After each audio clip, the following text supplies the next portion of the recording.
You admire people who don't need to impose themselves to be heard. Those who don't seek attention, but attract it. Those who speak little, but when they do, everyone pays attention. They don't shout. They don't force things. They don't need to say, "Look at me," because their mere presence commands. They already inspire. They already lead. And you ask yourself, how do they do it? How do you build that kind of leadership? What does someone have that others admire without needing to act like a boss or a hero? The answer isn't in speeches. It's not in persuasion techniques, and even less so in empty strategies to be liked. The answer lies in an inner practice, a philosophy that some of the most admired leaders in history have trained, a way of living called Stoicism. Because Marcus Aurelius, one of the most powerful men of the ancient world, didn't become a great leader because of his position. He became one because he governed himself before trying to govern others. And that's the basic principle. If you can't lead yourself, no one will follow you. Today, more than ever, the world needs real leaders. People who inspire with their presence, who maintain calm in the chaos, who act from virtue, not ego, who do the right thing, even when no one is watching. People who don't seek admiration, but end up being so because they live consistently. That kind of leadership isn't fake. It's trained. It's lived. It's confirmed by actions. And Stoicism gives you the keys to do it. Today, we're going to discover 7 Stoic principles that will show you how to build that kind of leadership. Not that of imposed authority, but that which is born from an internal force that needs no explanation. There is a silent trap in the world of leadership, wanting to influence before transforming yourself, wanting to lead others without having trained yourself, wanting to be listened to without having learned to listen, wanting to be followed when you don't even know where you're going. But Stoicism doesn't allow shortcuts. It doesn't recognize titles. It doesn't reward appearances. For the Stoics, leading others without leading yourself is arrogance, and leading yourself without pretensions is real power. Epictetus put it bluntly. Do you want to teach? Teach yourself first. Do you want to correct? Correct yourself. Do you want to be respected? Start by respecting yourself. And that is exactly what separates the leader who is imitated from the one who is only obeyed out of fear or hierarchy. Because true admiration cannot be bought. It's generated when others sense that you're doing the inner work, but they also know they have pending. So, what does it mean to lead yourself in Stoic terms? 1. Govern your impulses. You can't lead if you yourself are overwhelmed. If you react from anger, pride, or insecurity. The Stoic leader isn't cold. They're temperate. They master their energy. They don't repress it, but they don't give it away at the first impulse either.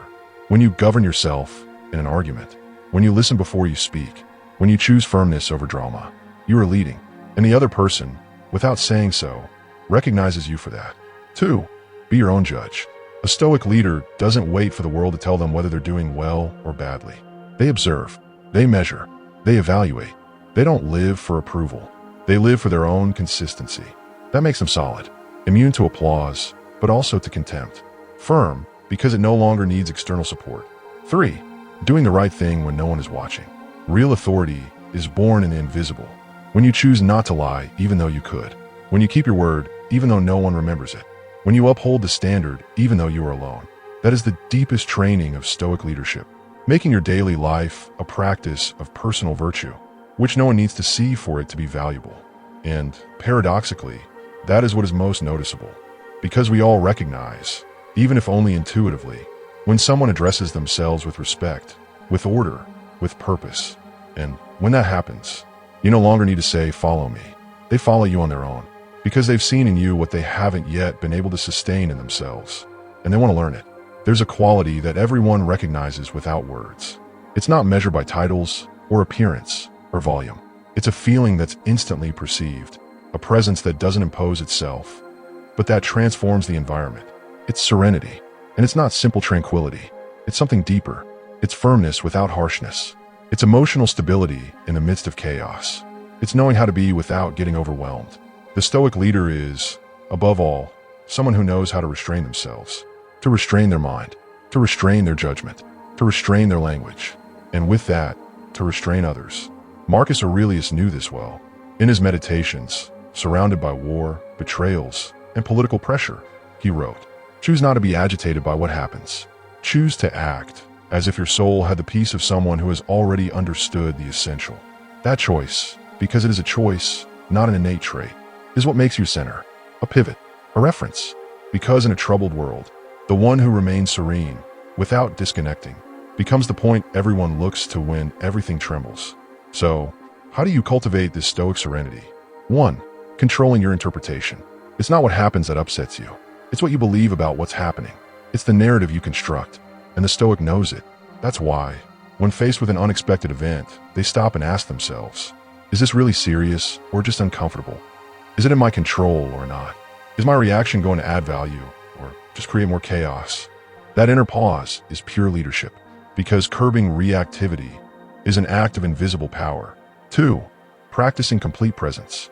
A Stoic leader doesn't check their phone in the middle of an important conversation. They don't think about the answer while the other person is speaking. They don't superficially evade conflict. They listen, they look, they feel without merging. And that, even if it seems minimal, gives peace. It gives direction. It gives confidence. Because the other person feels they are facing someone who is not hiding. 3. Being the first to calm, not impose. You don't need to have all the answers.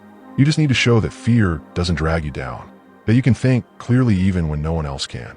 And that your language, your tone, your way of breathing are already showing the way. You don't have to raise your voice to lead. You have to hold the line when others have lost it. And that, more than any leadership technique, is what others truly admire. Because in the end, everyone yearns for security, but not the security of externals. The security of being close to someone who doesn't break when the world shakes. Someone who has made serenity their shield and their tool. It's one thing to say what you believe. It's quite another to act on it, every day. Most people can speak well. They can give advice. They may seem firm in theory, but in the critical moment, when decisions are under pressure, when no one is looking, when acting coherently is difficult, that's when they break. That's when they contradict themselves. That's when they lose the respect of others without anyone saying it out loud. Because everyone notices, not always with words, but everyone notices when someone doesn't live as they speak. When you demand what you don't practice. When you represent an ideal, but don't uphold it. Stoic leadership is born precisely from the opposite. From a daily practice of aligning what you think, what you say, and what you do, even if no one applauds it, even if it's difficult, even if it's easier to do the opposite. Epictetus taught it without embellishment. Don't explain your philosophy. Live it. That is coherence. And that coherence, even if it isn't loud, commands respect, because it shows direction. And without direction, there is no leadership. How do you train that Stoic integrity? 1. Define your principles, not your desires. A leader isn't guided by what they feel like doing today. They're guided by what they've decided they stand for, by what they know matters, even when it's uncomfortable. What are your 3 non-negotiable principles? Truth, responsibility, commitment, temperance. If you don't have these clear, your leadership will be diluted, because every situation will push you to improvise. And improvisation without direction ends up betraying your word. 2. Use your actions as a mirror of your values. Every time you speak, ask yourself, am I living what I say? Can I sustain this message with my behavior?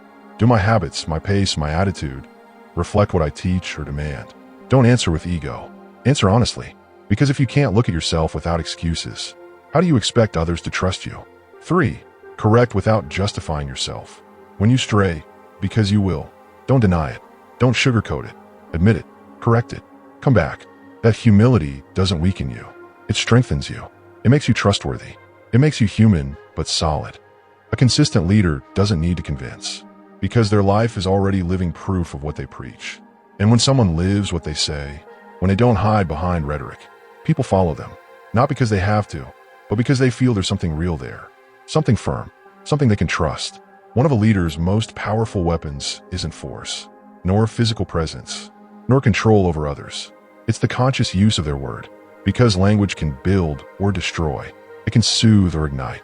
It can inspire action or sow doubt. And the Stoic leader knows this. That's why they don't speak to impress. They don't speak for the sake of speaking. They don't fill the silence with opinions. They speak with intention, with care, with direction. Marcus Aurelius, in his Meditations, made it clear. Let your words be few, but necessary. Clarity, serenity, truth. That's what is expected of someone who leads. Not that they speak more, but that when they do, each word carries weight. Because when your words are precise, when they are not tinged with judgment, ego, or reaction, the other person feels they are talking to someone who isn't improvising their opinion, but has thought it through, felt it, refined it. How do you practice this mastery of language from a Stoic perspective? 1. Don't react, respond. Most people speak to defend themselves, to impose themselves, to correct. And in that rush, they blurt out words they can't sustain. The Stoic leader doesn't react from emotion. They breathe, they listen, and then they choose what to say, how to say it, and whether it's worth saying. Because they know that every word creates reality, and the realities a leader creates affect others. 2. Talk less, so your words are worth more. You don't need to repeat your point 5 times. You don't need to fill the air with arguments. You don't need to prove anything. When your language is measured, honest, and unadorned, people listen to you more because they sense you're not selling an image. You're sharing a conviction. The voice that doesn't shout but is grounded is the one most remembered. 3. Use language to uplift, not subdue. The leader who manipulates, who ironizes, who humiliates to gain respect, doesn't lead. He intimidates, and that authority is weak, dependent, fragile. The Stoic leader, on the other hand, uses words as a tool of clarity, of direction. They don't speak to feel superior. They speak to create order in their listeners, to offer an idea that inspires, not one that subdues. And that is what generates respect, a voice that doesn't need to hurt to be firm, nor to be embellished to carry weight. People don't remember everything you say, but they do remember how they felt when you spoke. And if, upon listening to you, they felt clearer, calmer, more capable, then you are already leading, without imposition, without pressure, only with the quiet strength of someone who uses words with virtue. There is a type of leadership that needs to be seen, to be recognized, applauded, that builds its identity on the number of followers, hierarchical authority, or external validation. But that leadership is fragile, because every time it is not recognized, it is offended. Every time it is not obeyed, it imposes itself. And every time it is not followed, it collapses. The Stoic leader, on the other hand, does not seek admiration. He does not need to occupy the center of attention. He does not want to be the most important. He wants to be the most useful. Epictetus makes it clear. The flower doesn't shout that it's beautiful. It simply blooms, and the world notices. That is Stoic humility. Not minimizing yourself, but not puffing yourself up. Not giving up, but also not becoming the protagonist of everything. And that humility, real, firm, silent, is exactly what generates genuine admiration. Because when someone with power doesn't use it to be noticed, but to serve, to command, to guide from presence, respect arises without asking for it. How do you practice this humility in everyday leadership? 1. Renounce immediate credit.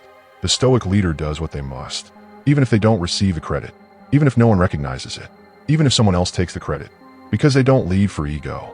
They lead by direction, and the fruit of their actions is in their own consistency, not in the reactions of others. Every time you choose to act from that place, without seeking approval, you are fine-tuning your character.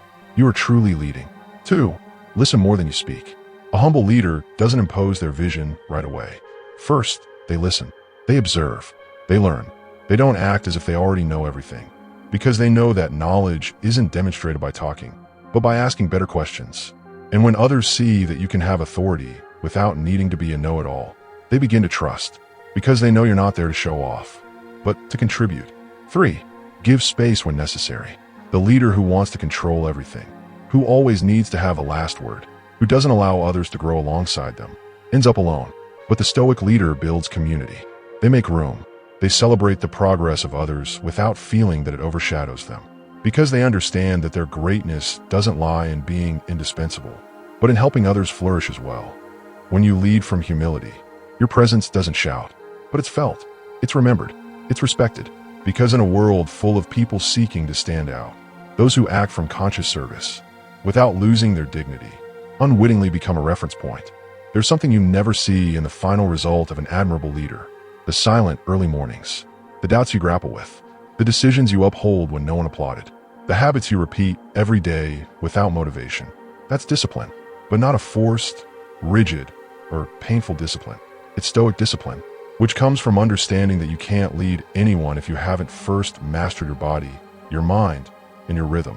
Because the world is full of visible leaders, but with weak internal structures, who speak well, but don't hold up when there's no external gaze. They appear solid, but can't go a week without betraying their own commitments. The Stoic leader is the opposite. He doesn't need to prove anything. His power comes from his practice, from the silent consistency of his actions, from the daily training that no one sees, but that everyone feels. Marcus Aurelius practiced this in his life more than in his words. He wrote for himself every morning, reminding himself to act with purpose, moderation, firmness, and a sense of duty, not for others, for himself, because he knew that without inner discipline, his position was worthless. How does a Stoic leader cultivate this invisible discipline? 1. Maintain simple habits with intention. It's not the quantity, it's the consistency. It's choosing a set of daily actions that keep you aligned. Waking up at the same time, reviewing your thoughts in the morning, reading, exercising, reflecting, writing. Not for appearances, but because those habits build strong character. And without character, leadership is just a facade. 2. It doesn't depend on mood, but on commitment. There are days when you won't have energy, when your mind will ask for a break, when nothing external pushes you to fulfill your goals. And that's where the real leader appears, when they do what they must without needing desire, because they chose to act from virtue, not from emotional fluctuations. That daily repetition, even without applause or immediate results, is what gives real authority. 3. You train in private to respond in public. What others admire, calmness, clarity, firmness, isn't built in the moment of crisis. It's trained beforehand, day after day, when no one is looking, when no one demands. Therefore, when the time comes to act, the Stoic leader doesn't improvise. They simply do what they've trained so many times, not because it's easy, but because they prepared. True authority isn't visible to the naked eye. It's in the details, in the small gestures that others don't understand, but that sustain your presence when it's most needed. And when someone acts with that internal discipline, even if they don't show it, others notice, because that firmness is transmitted, and it's admired. We live in a world obsessed with the immediate. Everything must happen quickly. Everything must yield visible results now. And if not, it seems like you're wasting your time. But that impatient pace only creates anxious leaders. People who make hasty decisions, who abandon their principles for a momentary advantage, who change course whenever they don't see an immediate result. Stoicism teaches the opposite. The Stoic leader doesn't lead from urgency. They lead from vision, from purposeful patience, from the confidence that what matters is built slowly, firmly, and silently.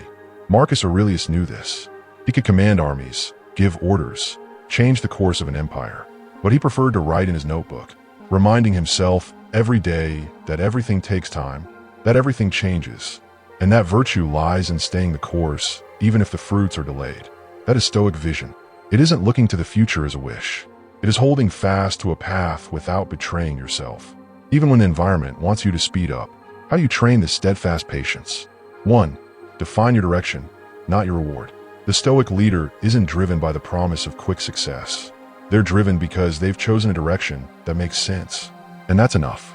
Because when you know where you're going, you're not distracted by every temporary result. You're not seduced by every shortcut. You're not defeated by every obstacle. You have vision, and vision brings calm. 2. Tolerate emptiness with maturity. There will be days when nothing seems to be moving forward. Weeks when your discipline bears no visible fruit. Months when your leadership goes unrecognized. And yet, you continue. Because you don't lead for applause. You lead because it's your way of life. The Stoic doesn't need external signs to continue. Their sign is within. The peace of mind that comes from knowing they're doing the right thing, even if no one celebrates it. 3. Accept slowness as part of power. What's built quickly breaks easily. But what is built with consistency, intention, and repetition, that lasts, that inspires, that guides others without needing to convince them. The Stoic leader acts with a long-term vision. They don't get frustrated if they're not followed today. They don't get disorganized if they're not understood tomorrow, because they know that their example isn't a strategy. It's a sowing, and all sowing takes time. When someone leads with patience, with sustained purpose, without being swept away by urgency, something in their presence conveys stability. They convey certainty. They convey confidence. And that's what people end up admiring most. A leadership that doesn't waver, that doesn't depend on fads, that doesn't give up, because they're not acting from ego, but from a deep conviction. Now you know, Stoic leadership isn't about charisma, not about fame, not about being at the forefront of everyone. It's about being the first to stand up when no one else can, being the most consistent when others are hesitant, being the most present when everyone is looking to escape. You don't need a team behind you to lead.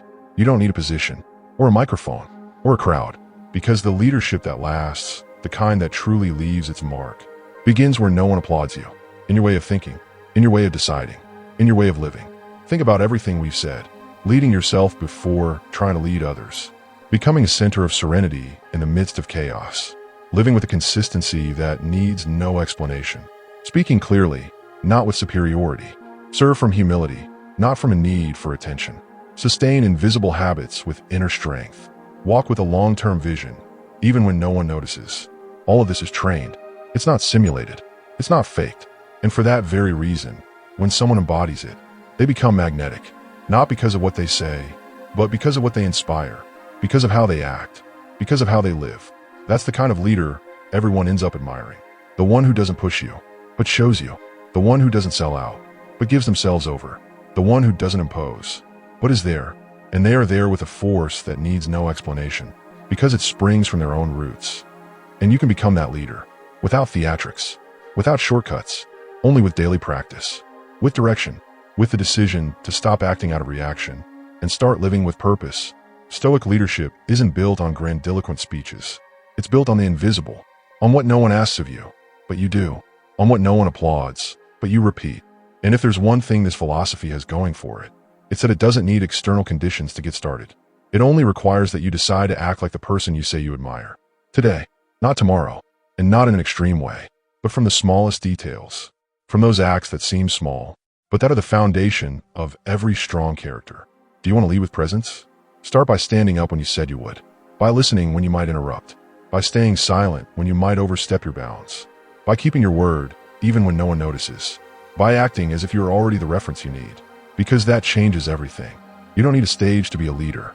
Your stage is your everyday life, your way of responding to conflict, your way of looking at others without judgment, your way of working, even when there are no cameras, your way of living, even when no one is recording. That, even if it can't be seen, is felt. And that's the kind of authority that can't be bought, that can't be faked, that can only be trained, when you choose to be your own guide, even when no one else is following you yet. And when you do that one day, anten another, admiration comes by itself. Not as an objective, but as a reflection. Because your leadership stops being something you impose, and becomes something you radiate. Imagine this. A room full of noise, tension, and doubt. Everyone is speaking at the same time. There are opinions, there are egos, there is fear. No one listens. No one comes down. And then, you walk in. Without raising your voice. Without interrupting. You just are. Your mere presence causes some to tone it down. Causes others to begin to observe. Causes the chaos, little by little, to begin to come into order. Not because you have a great speech. Not because you have a degree on the wall. But because you radiate something that no one else is embodying at that moment. Temperance, clarity, direction. A kind of strength that isn't threatening, but that unwittingly asserts itself. That's what happens when you live like a Stoic leader. You don't talk about leadership. You breathe it. You hold it. You embody it. And when someone watches you, they don't think, I want to do what he does. They think, I want to be like him. That's the difference. And that's your opportunity. Because we all have the potential to become that kind of presence. Not perfect. Not unwavering. But real. Whole. Steady. Able to sustain your inner world, so you can organize your outer world. And that don't happen overnight. But it starts with a single decision. I'm going to act like the leader I admire. Even if no one is looking yet. That one phrase can change your life. Now let's talk, you and I, without distance, without formalities. Because if you've come this far, it's because some of this resonates with you. Maybe not all of it. Maybe you don't apply it yet. But there's something inside you that recognizes this truth. That you don't want to live reacting. That you don't want to keep waiting for things to change on their own. That you don't want to keep admiring leaders. When you can start becoming one, a real one, not perfect, but present, conscious, responsible. And for that, you don't need to transform yourself today. You just need to decide not to act the way you did before. Not to negotiate with yourself again what you know no longer want to betray. Not to put off until tomorrow that pending conversation, that postponed action, that brave choice that's time to be made. You don't need to change the world today. You just need to change the way you choose to act in your world, in your space, in your home, in your work, in your relationships. Because there, right there, is where true leadership is trained. When you can live as a pivot, even if the environment doesn't support you. When you can choose silence, even if you might impose your point. When you can act with temperance, even if impatience burns inside. That's where it all begins. And if you choose that today, not in a big way, but in something concrete, you're already leading. You're already an example. You're already walking a path for which you don't need applause. Because walking it is reward enough. Thank you for getting this far. Really, it's no small thing. In a world of brief stimuli and constant distractions, staying until the end of a long reflection, without interruptions, without empty promises, says a lot about you. It says something in you is looking for more.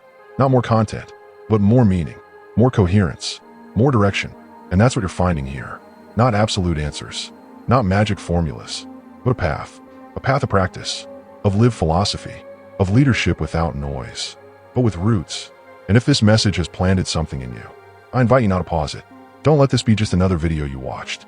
Make it a line in your own story, the line where you decided to start acting differently, to think more clearly, to speak with more intention, to live more aligned with what you know matters. And if you feel like this content has been a companion to you, that it reminded you of something you needed, or that it simply helped you organize your inner world a bit, I invite you to do 3 simple things that make all the difference. Subscribe to the channel, not as a mechanical gesture, but as a commitment to yourself, to return, to continue learning, to not let go of this thread you began to spin today. Leave your like if this helped you, because that gesture, even if it seems small, is what allows this kind of message, serene, quiet, unmanipulated, to reach those who need it most. And if you have a moment, comment below. Not just anything, comment truthfully. What principle are you going to practice today? What part of you is reflected in this message? What small change could you make to lead yourself better? Because when you write, someone else reads you. And that's also leading, showing your process so others can be encouraged to follow theirs. Imagine no one is watching you. There's no stage. There's no camera. There's no acknowledgement. There's just you, in front of you. Your body, perhaps, tired. Your mind, restless. Your life, with its responsibilities, its imperfections, its doubts. And in that silence where everything could go unnoticed, you choose what's right. You choose to stand firm. You choose to act with temperance. You choose not to react. You choose to tell the truth, even if it's difficult. You choose to keep your word, even if no one demands it of you.